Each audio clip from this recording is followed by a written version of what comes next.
This is Dr. Lam. Fibromyalgia is a chronic condition characterized by widespread pain in the muscles, ligaments, as well as the tendons.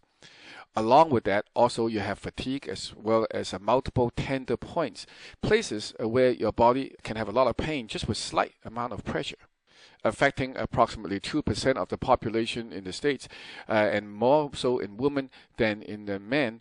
If you hurt all over and you frequently feel exhausted, and if your body has numerous tests conducted by your doctor and it all comes back negative, then fibromyalgia may be a consideration. Classically, fibromyalgia often begins after physical or emotional trauma, but in many cases there appears to be no triggering event. Let's go through the symptoms first.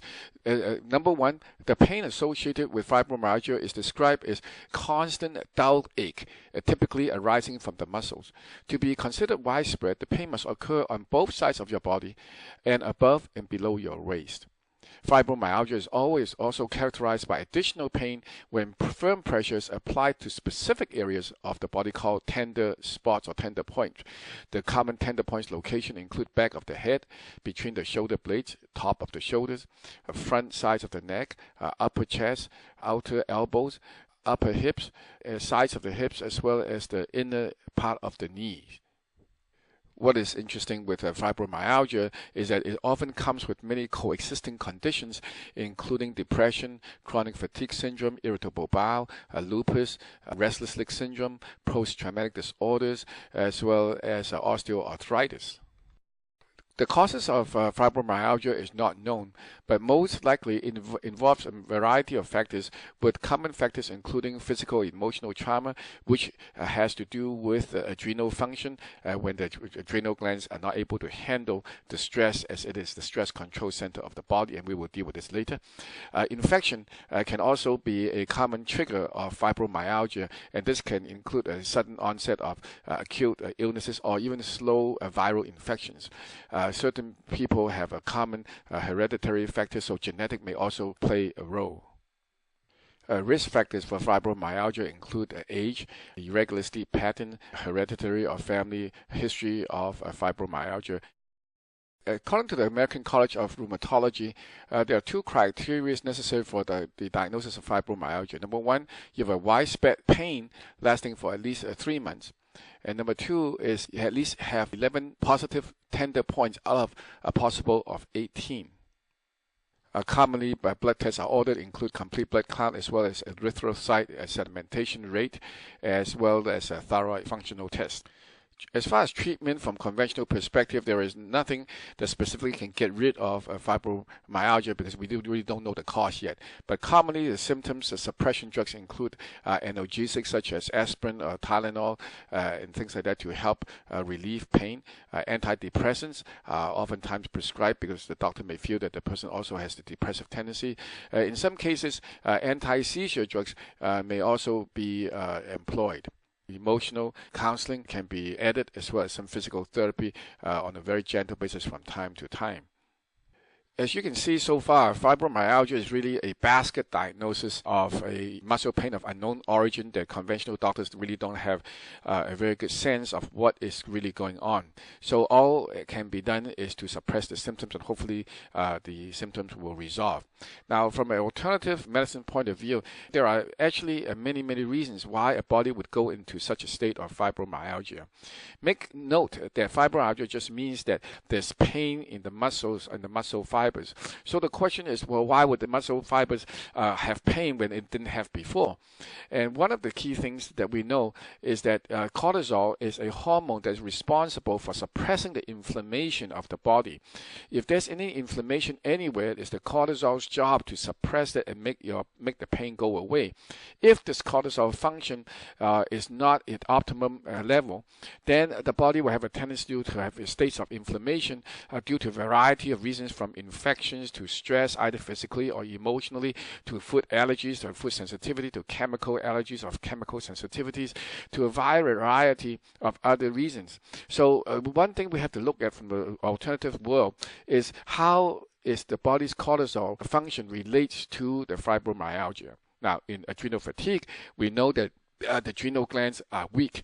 The adrenal glands are the main glands that controls and help the body deal with stresses from external sources, whether it's physical stress or emotional stress or infections or a variety of other stressors. When the body's adrenal gland is in a fatigue stage, that means that the adrenals are no longer able to handle the stress.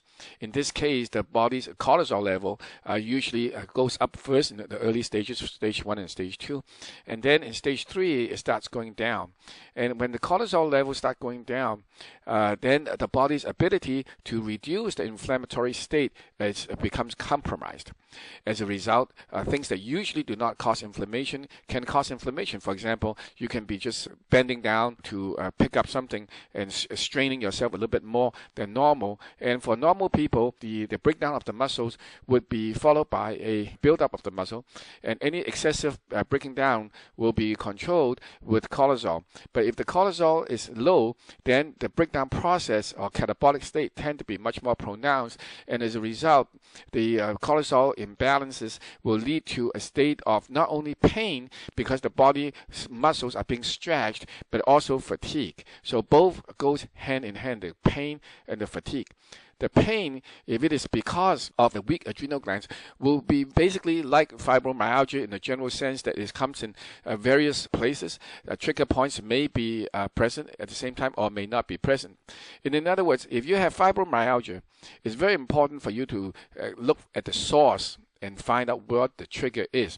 And if conventional medicine has no solution, then you have to look at adrenal fatigue, because adrenal fatigue in itself can trigger fibromyalgia. And the picture clinically, it looks very, very much like a regular fibromyalgia, except that this fibromyalgia is triggered by a weak adrenal gland. Well, why is it important? Is because if you understand this concept and you pursue this, and if you do have adrenal weakness, the good news is that when your adrenals are being able to be healed with natural compounds and lifestyle changes, then the cortisol level will then go back up, and when that happens, the anti-inflammatory mechanism will kick back in, and the pain or the fibromyalgia will go down. In other words, if you fix the adrenals, and if the adrenals are the source of the fibromyalgia, then the fibromyalgia will improve.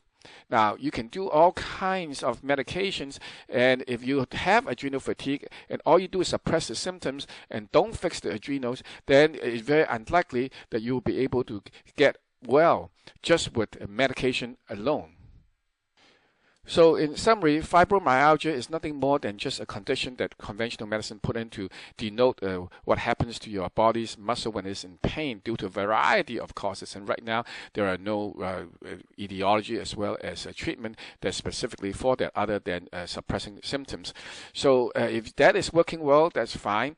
If you are having fibromyalgia or muscle pain and you cannot find out the reason why, then I urge you to consider adrenal fatigue as a possible reason.